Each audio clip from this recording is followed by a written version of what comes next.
কোন নদীতে কোনো মাছ নেই? জর্ডন নদীতে। পৃথিবীর সবচেয়ে উঁচু চূড়া এভারেস্ট, এই এভারেস্টের চূড়ায় প্রথম কোন মহিলা ওঠে? Junko Tabei. কোন তারিখে ভারতের দিন সবচেয়ে বড়? 21শে জুন। কোন তারিখে রাত সবচেয়ে বড়? 22শে ডিসেম্বর। কোলবা, বাইকুল্লা, পারেল, ওরলি, মাতুঙ্গা, ফোর্ট, মাহিম, এদের মধ্যে মিল কোথায়? এই জায়গাগুলো নিয়ে মুম্বাই। ভারতের মশলার বাগান বলা হয় কোন জায়গাকে? কেরালাকে। নদীর নামে কোন রাজধানী শহরের নাম? কাবুল নদীর তীরে কাবুল শহর অবস্থিত।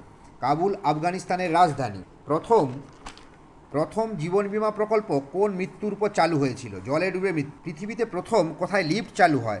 আইফেল টাওয়ারে প্রথম লিফট চালু হয়। পৃথিবীর অন্যতম ক্ষুদ্রতম বা ছোট মাছ পান্ডাকা পিগমি। মাছটি ফিলিপাইন দ্বীপপুঞ্জে দেখা যায়। মাছটির আকার কেমন? একটি কফি বিনের মতো আকার। পৃথিবীর সবচেয়ে বড় ফুল রাফলেসিয়া আর্নল্ডি, এর ওজন কত? 32 কেজি।